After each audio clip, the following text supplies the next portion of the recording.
Hey everyone, today we're going to be doing a workshop on Git. We'll mostly be covering the basics like what commits are, remotes, repositories, etc. However, if you'd like to chat about more advanced topics like rebasing, good commit messages, versioning, we'll stay behind for a bit after the presentation to address any questions. So, what is Git? Well, Git is a version control system which does the following. It keeps track of your changes so you can look back at your progress. If you've broken something, you can revert the change, and you can check who added what with Git blame. It also makes synchronizing work from multiple contributors very easy, so it's sort of like Google Docs, but for code in that respect.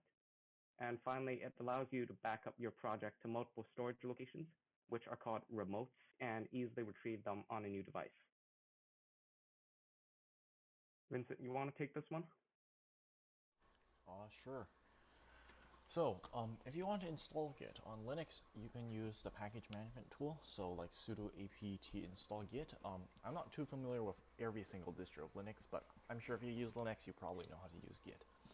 On Mac, it's already installed for you, and on Windows, you can search Git download Windows, and the first thing that comes up in the Google search bar will be this link.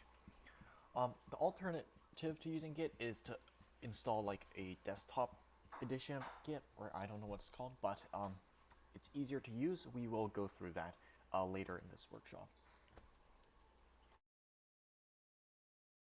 Okay, so once you've installed Git using one of the methods mentioned previously, you can check if it's installed properly by running git version in your command line of choice.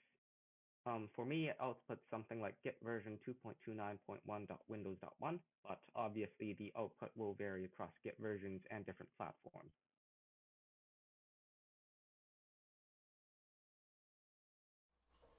All right, so yeah, we're going to go through some basic terminology, and first one we're going to go through is a repository. So basically, a repository is, let's just say, a storage location for a single project.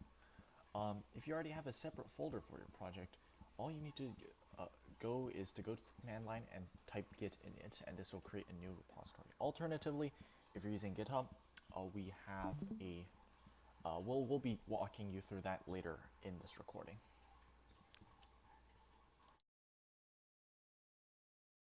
Okay, so the next piece of Git terminology is a commit. A commit is basically a single change that you've made to your projects. Commits can have messages associated with them, which briefly describe what the change did. An example commit message would be like fix navbar flickering on Chrome. And now to the how to create commits. So when you create a commit, there's two set process. The first part is to determine what changes you actually want to make. This is you would have to add what files you think you made good changes to, and just ignore all the ones that are still broken.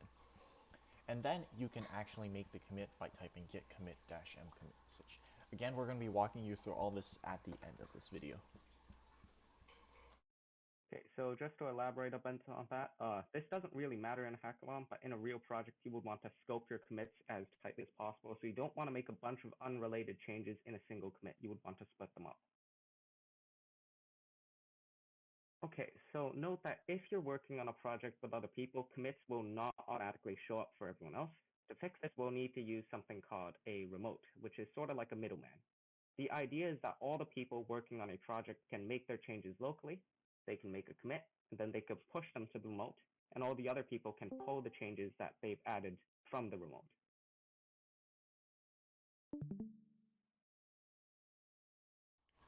All right, and the next part, we're going to, well, just continuing off. Basically, the advantages of using a remote is you can share your project easily, you can have multiple copies of your project available, and you can download your project wherever and whenever you want.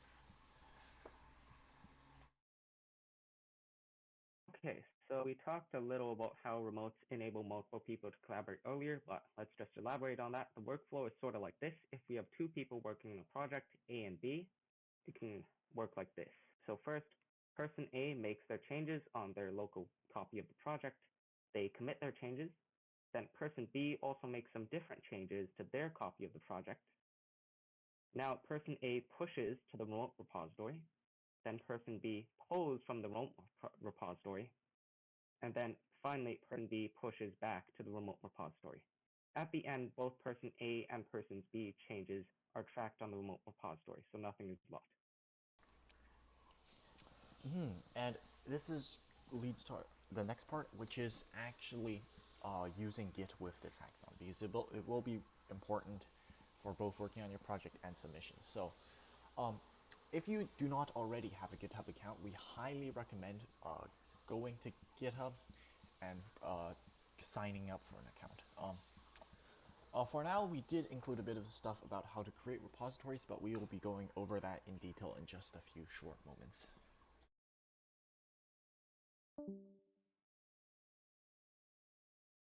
Okay, so after you've created a repository on GitHub, you should be able to access it using the following format: github.com/your username/your project name. For example, if your username was Bob and the project name you chose was Cool Project, you should see an empty repository at github.com/bob/cool project.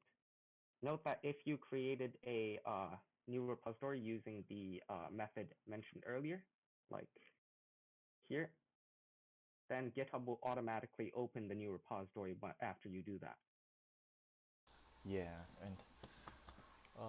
and now it comes to using GitHub as a remote. So basically, all this jargon you see on screen right now is not going to be really important because we will again be going through it in more detail later. But the general idea is that you can GitHub basically acts as a Google Drive for your code, and you can put your code onto there, and you can get your code off that, and you can share it with everybody else. But more on that later. Okay, so if you have a GitHub repository added as a remote for your project, you can push your local changes to GitHub using git push name of remote. So this is going off of the Google Drive analogy mentioned by this earlier. This would sort of be like uploading your changes to Google Drive. So for example, if we connected a new remote called origin, we would do git push origin. All right. So now that you have created a GitHub account and you have downloaded GitHub Desktop. By the way, both links will be in the description of the recording. What you want to do is let me go back to.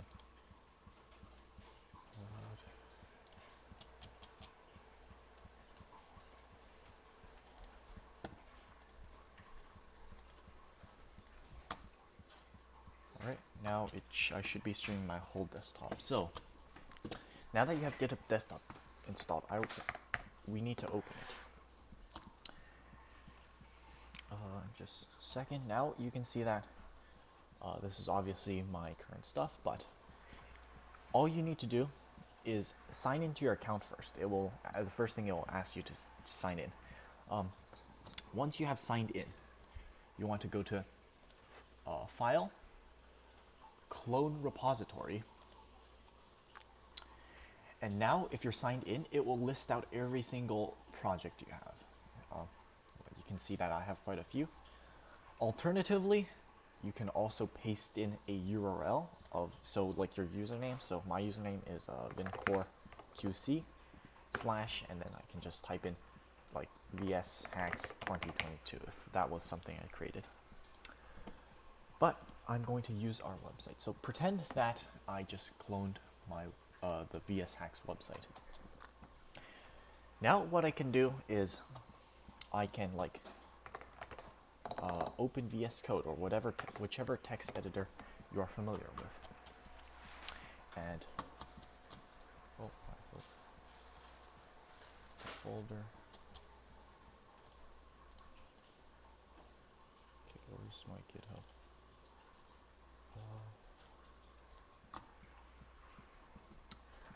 All right, and now you can see that we have opened our code. This is all the different code we have.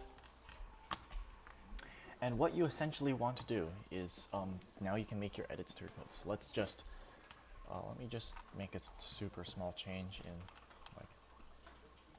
the end, I'll make a comment and say like hello from GitHub or Git Workshop. And this is a change I made to the code. And make sure, remember to save. If you don't save, it will not work. So now that we have made a small change, you can go back to our Git and you will see that something appears on the screen. Now, at the bottom left, you will see there's something like this top bar and this bottom bar. The bottom bar says description. I usually like to ignore the bottom box. It's not really important, so we're only going to be focusing on the top one. And this is where we write our message of what we changed. So I added a single comment that said hello from Git Workshop. So I can just say like added comment from Git Workshop. And now you hit the blue button and it says like commit to main, commit to, it just says commit to something. So we press the button and then this blue box will open up. Generally, there's some important stuff, but I'm not going to go into too much detail. So all you really need to focus on is just keep on hitting the blue button until this blue box disappears. Now, normally this shouldn't break anything, but if it does break something, you might need to like ask one of us inside the help channel. But just the basic and easy way to understand it is just keep hitting the blue button until this box disappears. And and if it says create a pull request, we're going to ignore this for now. So if the blue box turns into create a pull request, all you can do is just ignore it for now. And this brings us back to GitHub. Now, what you need to understand is when you have multiple people collaborating on a single project on GitHub, something you're going to run into is someone makes a change and they want to basically merge the change into the main copy of the project. So we're going to do this with pull requests. GitHub has a very fancy way. It's going to tell you something had a, but basically the basic idea is if you want to, like say your friend owns the master copy of the project and you made a change, all you need to do is go to pull request section, press new pull request. Base, it's going to be your friend's name and then main. Obviously this is different, and then you just want to find the compare one should be the name of your project. So your username and then whatever project name you gave it. Then it's going to tell you everything that has been changed. So we're going to create pull request. And just write a small comment. I usually like to use changelog. And then I'll just say like hello from Git Workshop. Create the pull request. And now it should be done. Now, if you are the admin of the project, you obviously will have a merge pull request button. But if you are not, then you will have to get your friend or whoever is the admin to merge the pull request. So, since I'm the admin in this project, I'll just press merge. This message doesn't really matter. You could write whatever you want. You could write the changelog again. Oh, I just realized the changelog actually didn't work. Anyway, either you or your friend will confirm the merge, and then if we go back into our main code, like our main project, we go back to our edit. If we scroll all the way down, you will see that our change has been made. So, if you still don't understand Git, or if this workshop was a bit confusing for you, you could always rewatch it, but there are plenty of good guides out there. The most basics you need to understand is when you make a change in your code, you can type in a like description of what change you made. You will press commit, this button, which basically creates a checkpoint of your code. And then you will press this blue button until it disappears, and this will basically put your changes onto GitHub. If you need any more help, you could always ask us in the help channel. But now, here is, I guess, a challenge, and this is where you can earn the points towards the Logitech G10 keyboard. So, as you can see, we have a repository for a website that I just showed. And you might know that our website is incredibly horrible and has a ton of typos. Well, maybe it has typos, I don't know, I haven't read over it. So my challenge is for everybody here, or everybody watching the recording, to press the fork button. This will like basically copy this repository onto your own account. So you press fork, then you can use GitHub Desktop to, like we said again, to clone repository. It should be under, all you need to do is find your username / vshacks.github.io. And then you can make local changes and then follow our like commit, push, and then you can create a pull request. And if we think your pull request or your changes made to the website are good, then we will merge it and we will give you points towards the Logitech keyboard. So I'm going to paste the link inside the channel A chat. If you need help with like cloning the project or like pushing the project or like doing anything, feel free to just ping us inside the help channel. And this is basically it for today's workshop. Does anybody have any questions?